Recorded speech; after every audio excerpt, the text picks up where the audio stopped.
There is a good chance that at least one thing in your house is leaking, smelling, or quietly failing right now. And you have no idea, because nobody ever told you these things. Not the plumber, not the YouTube tutorial, not the guy at the hardware store. So here is what this video actually is. 10 things that plumbers know and just never bother to explain. Not basic stuff like don't pour grease down the drain. Genuinely under-the-radar things.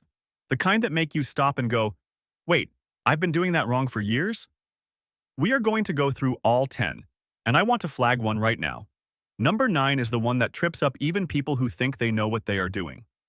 I will get there, but first, let us start with something that has probably already cost you a fix that didn't work. Here is something almost nobody knows about Teflon tape. Everyone has heard wrap it clockwise, and that is technically right, but it is only right if the pipe is facing you when you wrap it. The key is to face the threaded male end of the fitting toward you, then wrap the tape clockwise, the same direction the fitting will tighten. The reason this matters, if the tape is applied counterclockwise, it will functionally unwind as the part is threaded together. So you tighten the fitting, the tape unravels invisibly inside the joint, and you have a leak with no visible cause. You will take it apart, look at it, see nothing wrong, and put it back together. Same result. Check which way the pipe faces before you wrap. Every single time. And while we are on the topic of tape, here is a mistake that shows up in a lot of DIY videos as the extra safe method. People use Teflon tape and then add pipe dope compound on top of it, thinking more sealant means more sealed. You should avoid using a pipe dope compound, as it can overload the threads when combined with Teflon tape. It is one or the other for most fittings. Combining them is not a pro move. It is actually how joints get damaged. Now, let us talk about something that is happening in a lot of bathrooms right now, slowly, without anyone noticing. The guest bathroom, the basement sink, the utility room floor drain. Any drain that does not get used regularly. Under every drain in your house there is a curved pipe called a P-trap, and its whole job is to hold a small amount of water that blocks sewer gas from coming up into your home. Automatic drain trap primers port. Small amounts of water to drain in order to maintain water seals in drain traps that prevent sewer gases from leaking back through drain pipes.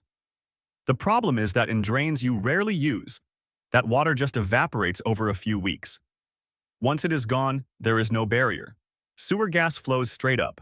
No clog, no leak, just a smell you cannot find the source of. The fix is almost embarrassingly simple. Pour a cup of water down every unused drain once a month. That is it. That one habit protects you from something most people spend hours trying to diagnose. Here is the one about flushable wipes, and I want to be specific because the usual version of this tip is not the whole story. Yes, wipes clog pipes, but the reason it keeps happening even to people who already know that is the delay. Wipes break down much more slowly than toilet paper and can accumulate over time. A noticeable clog might form after just a few uses, or it could take weeks of flushing wipes before problems appear. And a robust flush and consistent water pressure help move wipes along, but low flow or older toilets might not push them with enough force. So the clog that shows up on a Tuesday was not from Tuesday's flush. It has been building in the trap for days. The wipe goes down fine, sits in the pipe, and then catches everything else that comes through after it. Trash can, not toilet. Every time. Okay, so we are about halfway through and I still have not gotten to number 9, the one that almost everyone gets wrong even when they think they are doing it right. Keep watching. Let us talk about your garbage disposal, because there is one thing every tutorial gets almost right. They all say run water while you use the disposal, which is correct. What they skip is what happens after. A water hammer arrestor absorbs shockwaves caused by sudden water stoppage in pipes. It contains air or gas that cushions pressure surges created when valves or faucets close abruptly. The same principle applies to your disposal drain line. When you stop the water the second you turn off the disposal, food debris is still sitting in the trap arm. Running cold water for another 15 to 20 seconds after the disposal stops is what actually flushes everything through. That extra 15 seconds is the part nobody mentions. And while we are in the kitchen, here is something useful if you have ever had low water pressure at one specific faucet while the rest of the house is totally fine. Most people assume it is a pipe problem. It is almost never a pipe problem. At the end of every faucet, there is a small aerator, the little screen tip you can unscrew. Inside that aerator, behind the mesh, there is a tiny flow restrictor disc. Mineral buildup clogs that disc constantly, and most people clean the screen, reassemble everything, and wonder why the pressure is still bad. The disc is the part that needs to come out and get soaked. 2 minutes of work, and the pressure comes back completely. Now here is a good one for anyone who has ever had a disposal. Just stop working with no warning. You flip the switch, nothing happens, and you assume it is broken. Water hammer is a hydraulic phenomenon that occurs when a flowing liquid in a pipe is suddenly stopped, creating a pressure surge. But for disposals, the equivalent is a thermal overload. Most disposals have a built-in thermal breaker that trips when the motor overheats, usually from jamming or running too long. There is a small reset button on the underside of the unit, often red or black, and pressing it brings the disposal back instantly. No tools, no replacement, no call to anyone. Check the bottom of the unit before you assume it is dead.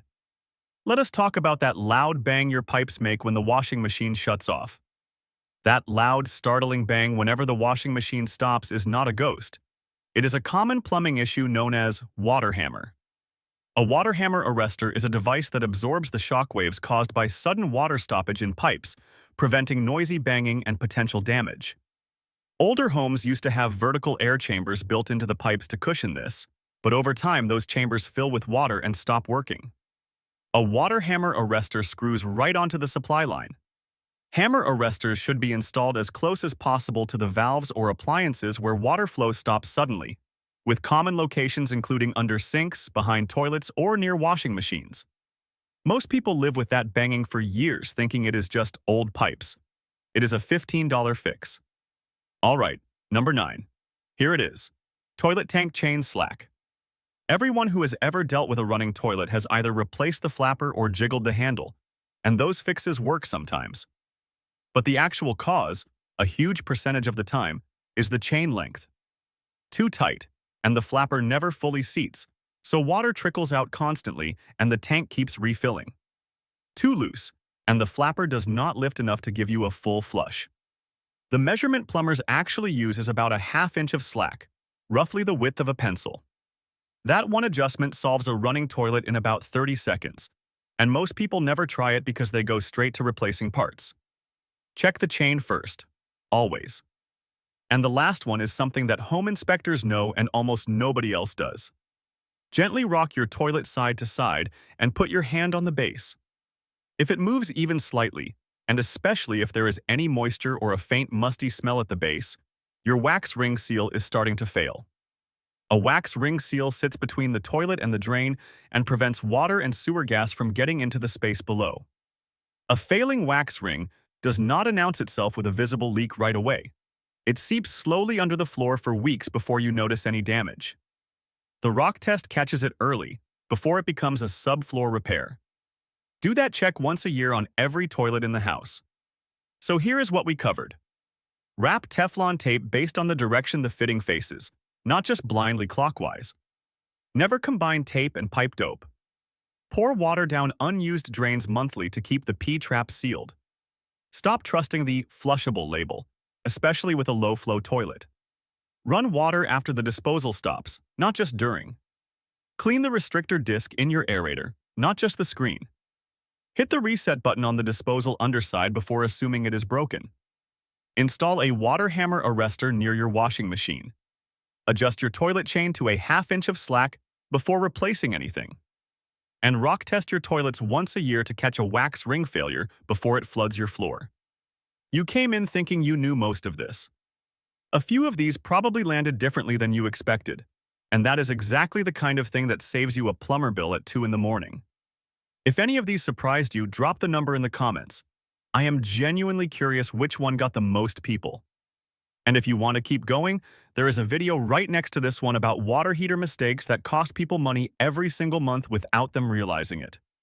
Worth 2 more minutes of your time.